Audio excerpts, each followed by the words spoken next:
Hello, good evening, everybody. We called our meeting to order during our closed executive session, and tonight we are starting with a special public hearing on the 2022-2023 Annual District Report of Violence, Vandalism, and Harassment, Intimidation, and Bullying, or the Student Safety Report. So I'm going to turn it over to Dr. Lee McDonald.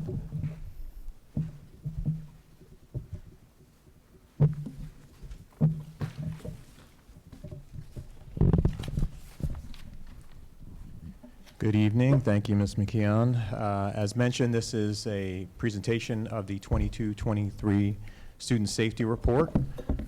As we get started, the first thing I'd like to mention is that this is required of the Department of Education that districts report this information at least once a year. This is separate and above the harassment, intimidation, and bullying report that we do semi-annually. First and foremost, I want to mention the Student Safety Data System. This is a system that the Department of Education manages, that our building administration, in conjunction with central office, input data every year with regards to incidents of violence, vandalism, harassment, intimidation, bullying, other training, any situation that might lead to a student's removal from school. That could be a suspension, that could be an expulsion, and then of course our harassment, intimidation, and bullying programs as well, and trainings. SSDS incident types, you can see the list here. It's pretty comprehensive in terms of what has to go into the system, reported semi-annually, typically by our building administration, and then again reviewed by central office administration. Anything from trespassing to a fight, HIB, harassment, intimidation, bullying, alleged incidents, confirmed incidents, substance offenses, theft, any sort of criminal activity. These things must go in and be reported into the SSDS system. This is the data from this past school year, 22-23. When you go down and you look at the totals and the different categories that are required to be reported, you'll see overall the number of violence incidents, and again, that typically is some sort of altercation, fight that occurred in the school or on school grounds. 29 overall. Vandalism, obviously, is self-explanatory in terms of what that could be, some sort of destruction of property and whatnot. 9 overall. Substance abuse issue, 29 incidents overall in the district. Weapons, something that would require, obviously, a weapon being brought into the school or some sort of incident that involved weapons use, 1 overall in the district. The HIB confirmed that data was approved, that data was reviewed previously at the semi-annual report, 194 confirmed cases overall. So it begs the question, how does this compare to the previous year? You'll see on the next slide, overall we are down compared to the year before in most categories, looking specifically with violence, the vandalism, and the weapons category. HIB, we are up overall. That was reported previously, went into a little bit more detail in the semi-annual reports. The substance is also up. Again, I liken that to the fact that legalization of marijuana in the last few years, typically what we see when the risk perception of a substance goes down, you tend to see usage go up. And that's not just here locally, that's regionally, that's nationally. But the overall incidents across the board are down compared to what we reported the year before. It does beg the question, where does this put us in relation to pre-pandemic? I would argue that the data in the last couple of years is just different than what we've seen in the past. We're still trying to get back to what that kind of normal number might be. But again, it's trending in the right direction, except for a few of the areas mentioned. So when we talk about HIB trainings and programs, part of the SSDS reporting is that we are required to input any sort of trainings or proactive programming that we do across the district, whether that's the elementary, middle school, high school level. These are just some examples when we talk about programs and trainings that we do. High school level, for example, we'll have a grade level meeting where we talk about what harassment, intimidation, bullying is, what are proactive measures that we will take as a school to promote positive school climate.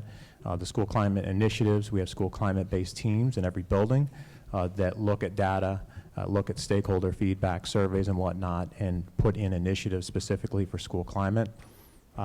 We bring together those teams on a semi-annual basis to look at data across the district, to compare programming, share ideas and whatnot. Parent-teacher association engagements, again, PTSA meetings, have a conversation with our school-based leadership teams, anti-bullying specialist administrative trainings. Mr. Siscano, for example, was just here for his annual training that he does with our building administration, district administration, and our anti-bullying specialists. And then on some occasions, if there's new things to learn, whether that's going through New Jersey Principals and Supervisors Association or Strauss Esme, sometimes we do send staff members out to external trainings. Week of Respect, that is this week. So the first week across the state of New Jersey is known as a Week of Respect. School districts are required to implement programming to recognize the importance of social and emotional learning. Every building does something a little bit different. This week, it's not I'd like to think it's not just this week, it's really year-round that we do this proactive programming. Nonetheless, we make sure that there's special recognition during the Week of Respect, age-appropriate instruction with regards to HIB, character education, and whatnot. You'll see school-wide themes, Grover Gratitude Day, for example, Unity Community Day, for example, different colors that students might wear, pledges that might be made with regards to being an upstander, with regards to speaking out, speaking up against bullying and whatnot. That might look a little bit different at the elementary level when you talk about respect word clouds or kindness walls that are made and whatnot. These are just a few examples of the Week of Respect activities across the district.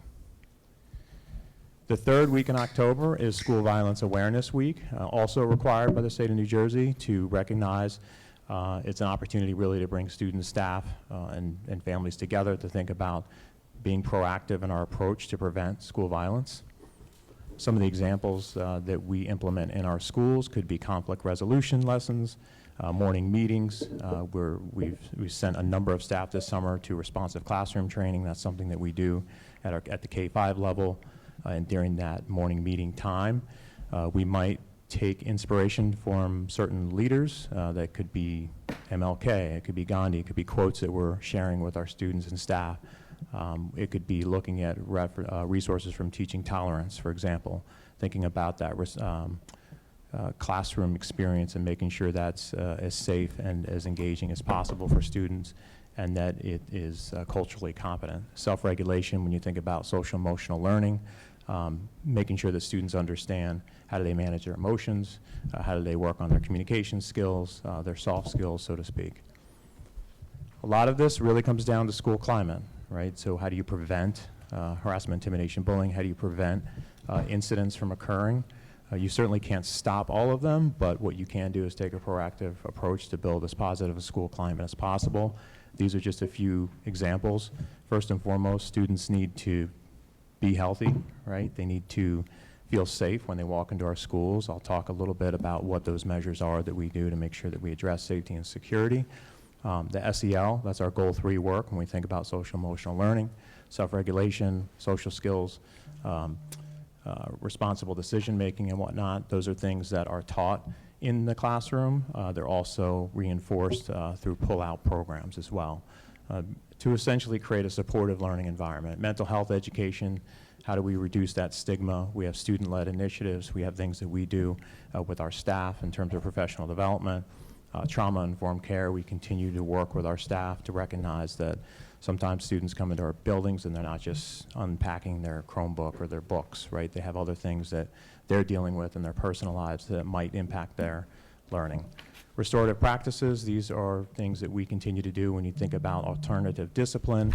When there is an incident, we want to make sure that there's an opportunity for that student to reflect, to learn, to grow from that incident, regardless of whatever role that they played in that particular incident. We made some policy changes recently that were highlighted. Our harassment, intimidation, and bullying policy was changed recently, starting with the current school year, to allow for predetermination should there be a situation that's reported that does not meet the definition of HIB. We want to make sure that we're obviously still investigating it, we're addressing it, but that we might address it through other means, either the code of conduct, conflict resolution. Gives us a little bit more flexibility to really get to the root of the problem without necessarily making it a harassment, intimidation, bullying investigation. Code of conduct changes, we continue to look at that every year. Restorative practices, I know that was highlighted over the summer a little bit in terms of the public reporting, and we really want to make sure that our students have that opportunity when there is something that occurs, that they are reflective, and that it's not just suspending a child, right, and sending them out, and not necessarily giving them the opportunity to learn and grow from that experience. So shifting gears a little bit, school safety and security, there has been a lot of capital investment over the last 5-7 years, especially when you think about the referendum projects that are underway and continue to be underway or were recently completed throughout the district. To me, it really starts, though, with our collaborative relationship with West Windsor and Plainsboro police departments. They are a great resource for us. We have constant communication on all sorts of things, right? Certainly, if there's an incident that we need to discuss with them, we will do so in a confidential manner. They help us, for example, tonight, manage the traffic that's happening at our high school back-to-school nights, right? So we have that collaboration. We have the Class 3 program that's been exceptional. Publicly, this is we're the first year of a new 5-year agreement. We're pleased to report that. To highlight that again, we have 8 officers in each township that are in our buildings on a regular basis, and I see them as more than just an insurance policy. They're there. They are community policing. They're getting to engage with students. They're used as appropriate. They help us have that presence in the building, but also build relationships within the community. Our Eyes on the Door staff, those are staff members across the district that manage our visitor protocols, our security vestibules, which I'll show you a couple pictures here in a minute, the Raptor technology where we check licenses as visitors come into the building. We have over 700 cameras across the district that not only serve as a deterrent, but they also help us if there is some sort of incident. We can capture that and have a better sense of what occurred and address the issue. Talk about school drills, safety and security drills. We're required to have 2 a month. We're required to have parent communication following a school security drill. Those continue to be best practice for us in making sure that our students are aware of the different options when it comes to safety and security. We have Gaggle software that continues to monitor our Google accounts, and those are not meant to be gotcha. Those are meant to make sure that our students are safe and that there is an incident occurring or something's happening, that we're able to intervene and provide them the necessary support. So we, of course, continue our partnership with Rutgers University Behavioral Health to provide mental health clinicians in our schools, and I would be remiss if I didn't mention our school counselors, our student assistance counselors, child study team members, school nurses, and a number of staff members that do a lot to support our school safety and security. Wanted to share a few pictures here of our Class 3 officers. In this upper left here, there are officers over in Plainsboro. We have an officer here that is Officer Fernandez that was visiting a classroom and reading to children on one particular day. This is a security vestibule at one of our schools too that's being manned in this case by a Eyes on the Door staff member. You also see here our Class 3 officers over at High School South with our high school security aides. They do a tremendous job on a day-to-day basis, as does the gentleman I'll recognize in the back corner here, Mr. Perry Ray, who's our security coordinator that oversees safety and security for our Eyes on the Door staff. So thank you, Perry.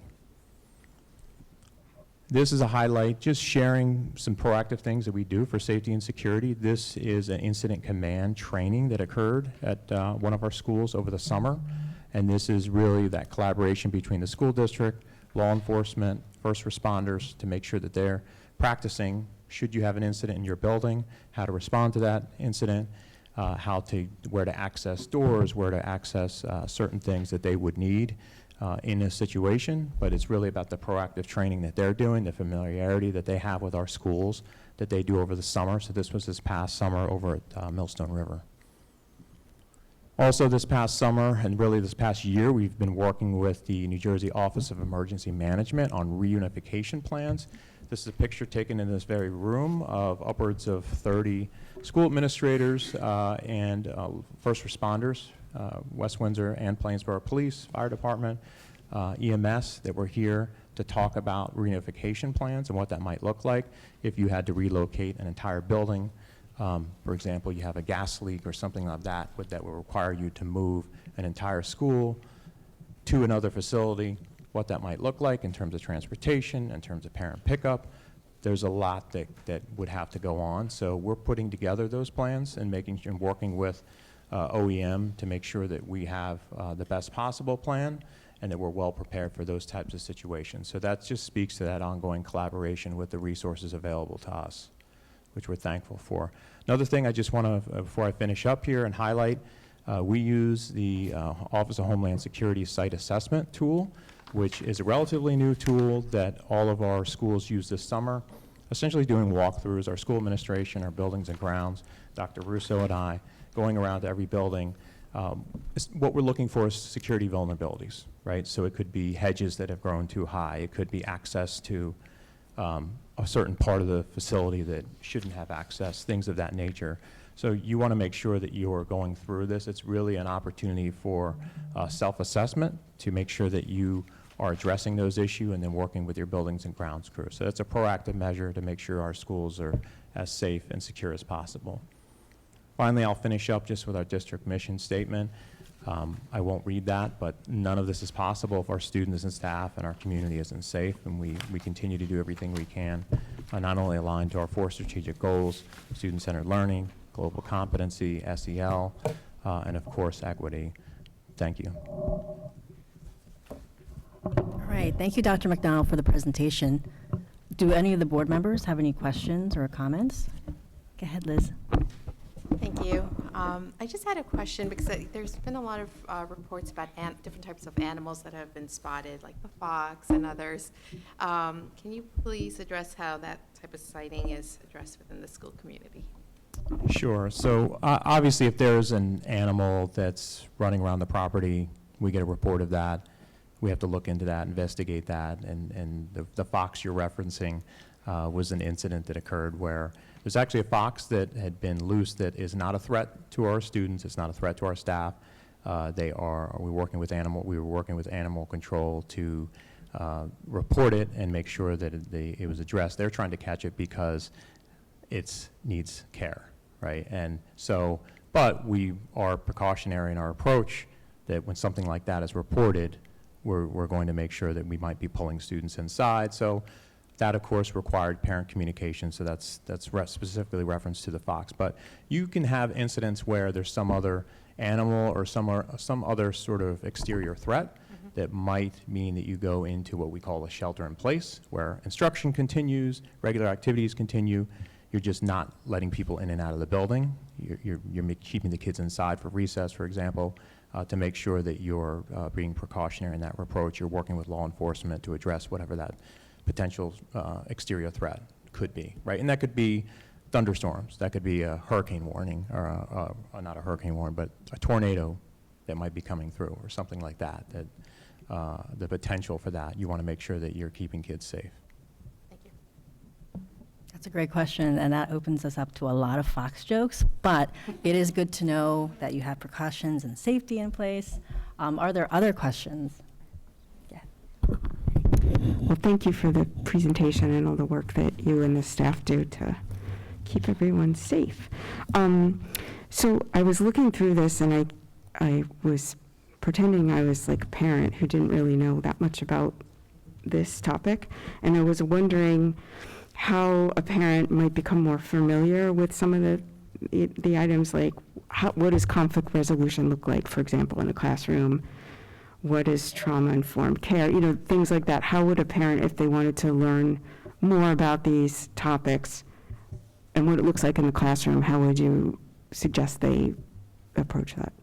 So I know that our counselors, for example, will do presentations to our PTSA groups and at the various schools in terms of what they are. Conflict resolution typically occurs, there's some sort of conflict, right, that might be occurring. And it doesn't apply to every situation, right? If it's a bullying situation, you probably are not using a conflict resolution for obvious reasons to protect that victim. But in that particular case, it might be a counselor working with a few students or a group of students that have agreed to kind of have a conversation and try to work through whatever the disagreement is in a safe, secure setting. You also have peer leaders that might support the process and understanding kind of like, hey, what are the ways that we might resolve conflicts as peers, absent an adult, right, age appropriate. In terms of restorative practices, those are continued to think. That's a relatively newer concept for us. We put information out in our newsletters for every school, kind of explaining what that was this at the start of this school year. There's clearly more work to do in terms of having conversations with parents about what that is and what that might look like for individual students as situations arise. But it's definitely something that we're going to continue to talk with parents in those kind of more public setting parent universities or the PTSA. Anybody else? I know you mentioned that there was a rise in substance abuse issues and instances. Can you tell us how the SACs are doing prevention activities or awareness with our students to address those? Sure. So embedded within our curriculum for school counseling and SACs, our SACs do push into health classrooms at various grade levels. Obviously, as age appropriate, we have things such as DARE that runs in our schools. That's in conjunction with West Windsor and Plainsboro PD. On the back end, right, when we do have a student that perhaps is a habitual user, we want to work with them and try to see if there's any sort of outside therapeutic support that we can offer, work with that family to get that child what it needs. They're also required to visit and have conversations with the student's assistance counselor. So there's a lot of different measures that can be done, but obviously in light of that data, it's something that's conversations we're having about, hey, if you see this increase, right, what are some more things that we can do to address those situations? Any other questions? I have a quick question. I was just curious about the first responder training last summer. Did that include all the first responders across the two towns, or was it just for the Class 3 officers and eyes on the door? So we had the incident command over at Millstone River that included our first responders from our Middlesex side of town, so to speak, and then we also do the same in West Windsor with the Mercer side with fire department, EMS, and the police department. And then the training that we had here, the reunification, that was both townships in this room. That was district-led. I went to a training, a reunification training in the spring, specifically with Plainsboro Police and West Windsor Police, and then we collaborated and said, hey, let's get everybody on site that we need to include in this conversation and make sure that we have as tight of reunification plans as possible. That's an ongoing process that we continue to work with the Office of Emergency Management. They're really the folks that oversee that from a state level, and they have the resources that really can come in and support you, but they'll tell you, hey, you've got a pretty good plan, and we're here to support you in that what-if scenario. Awesome. Thank you, Dr. McDonald. You're welcome. All right, so that takes us to a special opportunity for public comment on the 2022-2023 annual Student Safety Report.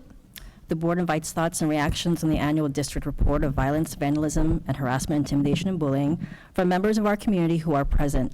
Each participant is asked to give his or her name and address prior to making a statement, which will be limited to 3 minutes in accordance with Board Policy 0167.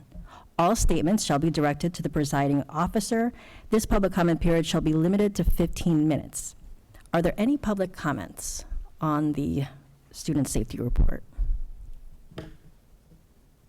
Hearing none, can I get a motion to accept the 22-23 Student Safety Report? Liz and Louisa, any other questions or comments? Okay. Okay, we'll start with Ms. Cheniera. Yes. Ms. Ho. Yes. Ms. Crew. Yes. Ms. Shetty. Yes. Ms. McEwen. Yes. Passed. All right, thank you. And so I will now adjourn the special public hearing on the 22-23 Annual District Report of Violence, Vandalism, and Harassment, Intimidation, and Bullying. We can move on to reports. And I will actually ask our student representatives from High School North and High School South to provide us with their student representative report.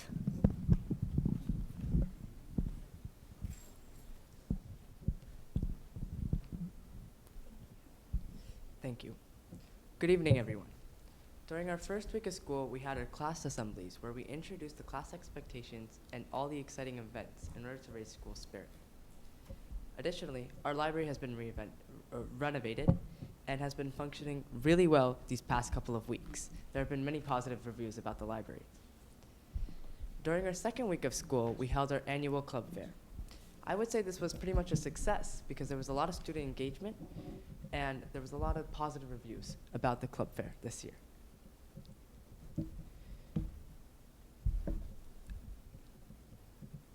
Additionally, fall sports have been up and running for these past couple of weeks.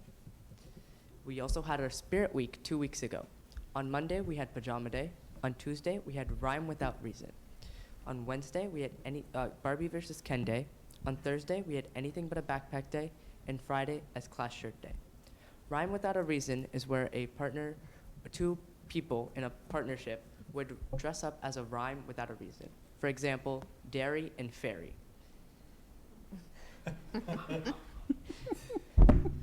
2 weeks ago, we had our homecoming game and homecoming dance. This year, it was pretty successful because we won our homecoming game. And our homecoming dance, although ran throughout the rain, we were able to relocate and adjust to the rain and have a pretty successful dance with over 200 participants. Last week, our marching band had their first annual home competition on our field. Over 8 different high school bands attended, and it was a huge hit. Course requests wrapped up last week. Everyone who wanted a course request has received it. Additionally, an hour ago, we had our meeting for the Disney parents to address any questions that they may have for their students attending Disney. Additionally, today is also back to school night, where parents get to go to school and act like their child for a day and learn about what their students' academic life is like. Washington Seminar Informational Meeting is happening sometime this week for any students and parents interested in joining Washington Seminar. And finally, PSAT testing is happening for sophomores and juniors next week. Now on to Maya. Thank you. The biggest event we had in South this year was South's 50th anniversary. And to celebrate, we took a school-wide photo on the turf. And we also, every student received a coordinated shirt. South has also been a little spruced up. We have new murals hanging all around the school, no matter which entrance you enter through. And we also replaced the carpet in our school with tiles.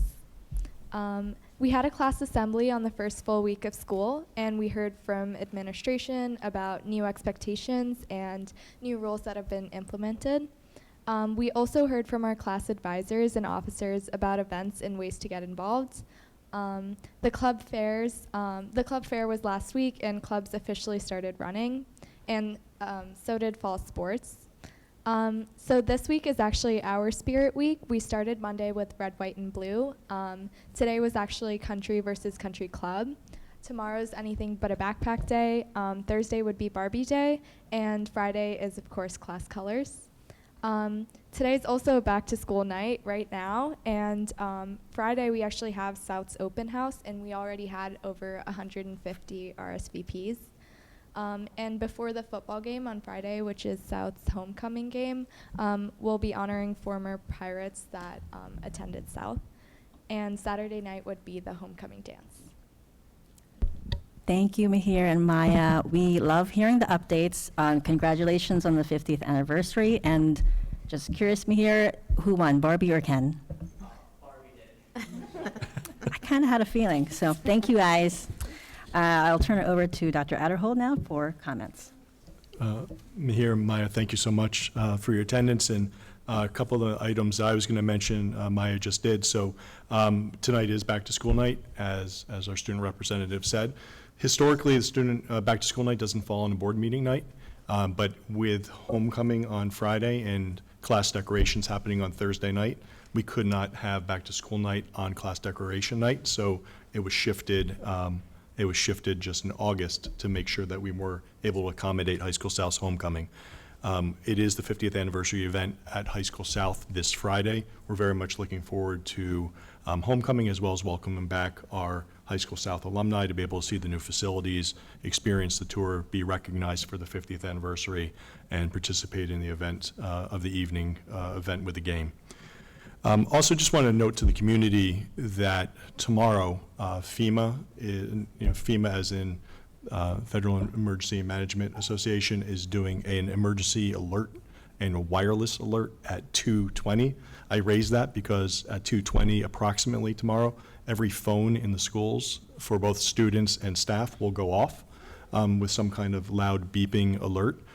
So you can imagine a high school classroom of 25 or so students and everyone's phone going off, or 1,600 students or 1,650 students at South and everyone's phones going off in the open space at the same time. So that being said, school will be disrupted thanks to a federal, unless you're in community, then you have no Wi-Fi access. Right. And just lastly, and on a more serious note, I wanted to express our condolences to the Bethlehem community as we learned late last week of the passing of former Rabbi Eric Wisnia. Rabbi Eric was a tremendous leader in this community, was one of the cornerstones to the Interfaith Council that meets within West Windsor, was a tremendous partner with the school district when this facility was built, but has worked with the district to assist students and families for a tremendous amount of time in West Windsor. It's a tremendous loss to our greater West Windsor-Plainsboro community. I want to express our condolences again to the Bethlehem community, to Rabbi Bloom, and to all the congregants that attend. And thank you. That concludes my remarks. All right, thank you, Dr. Adderhold. Now we can move on to the first opportunity for public comments. The board invites thoughts and reactions on agenda items and items of concern from members of our community who are present. Each participant is asked to give his or her name and address prior to making a statement, which will be limited to 3 minutes in accordance with Board Policy 0167. All statements shall be directed to the presiding officer. This public comment period shall be limited to 60 minutes. Do we have any public comment?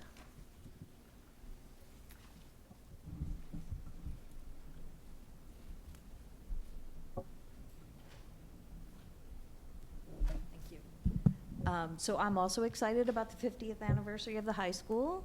I'm one of the returning Pirates. I'm also the interim president of the Teachers Association for a few months. And we are all looking forward to it. I wanted to let you all know that I've been advertising it on Facebook, and lots and lots of people are really eager to come back. We loved our school then. We loved being Pirates. And we're returning, so we're really eager to come. And my office is in South now, so feel free to stop by. I'm a former Pirate. Go Pirates. And for the record, that was Debbie Bear.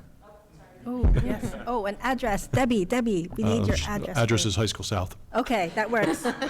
That works. Now we're official. Do we have any other public comment? Okay, hearing none. We can close this first opportunity for a public comment.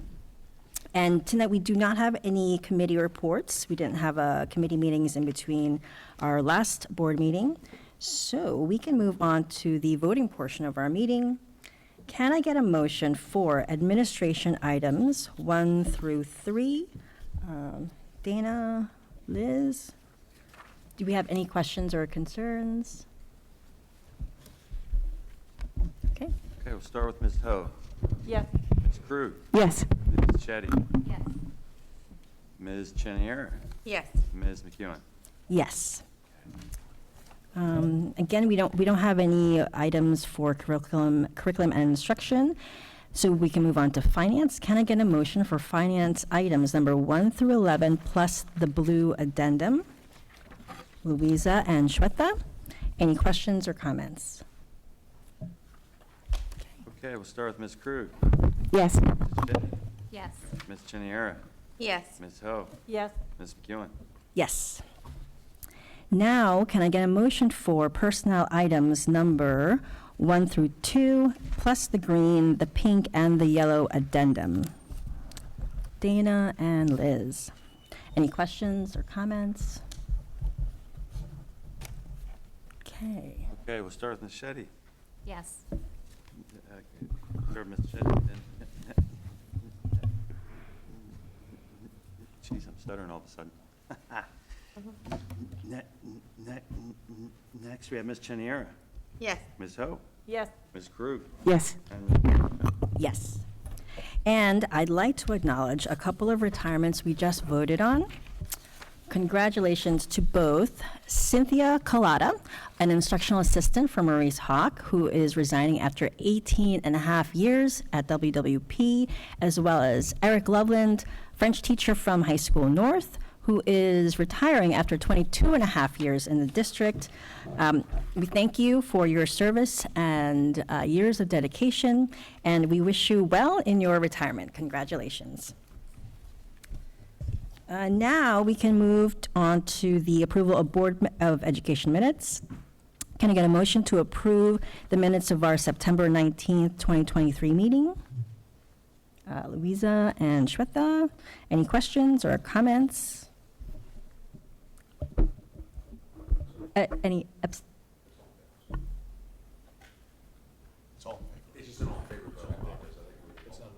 Oh, okay, that's right. All those in favor, say aye. Aye. Okay, any abstentions? Okay. All right. Do we have any board liaison reports? Go ahead. On behalf of Loy and I for the PTSAs, we are pleased to announce that Grover Middle School and the PTSA has been recognized with the 2022-2024 National PTA School of Excellence designation for building a strong, effective family-school partnership. Grover is one of only 11 PTAs in New Jersey and 368 PTAs nationwide to be awarded this designation. Millstone had been previously awarded this designation for 2020 through 2022. We just want to really encourage our school community to support the PTSAs and become actively involved so you become really part of the school fabric. Thank you. Thanks, Liz. Do we have any other liaison reports? Okay, do we have any new business? Now we move on to the second opportunity for public comments. The board invites comments from members of our community who are present. Each participant is asked to give his or her name and address prior to making a statement, which will be limited to 3 minutes in accordance with Board Policy 0167. All statements shall be directed to the presiding officer. This public comment period shall be limited to 15 minutes. Are there any public comments? Hearing none. We'll close the second opportunity for public comments, and we turn to adjournment. So can I get a motion to adjourn? Louisa and Liz, all those in favor say aye. Aye. All right. Well, thank you, everyone, and good night.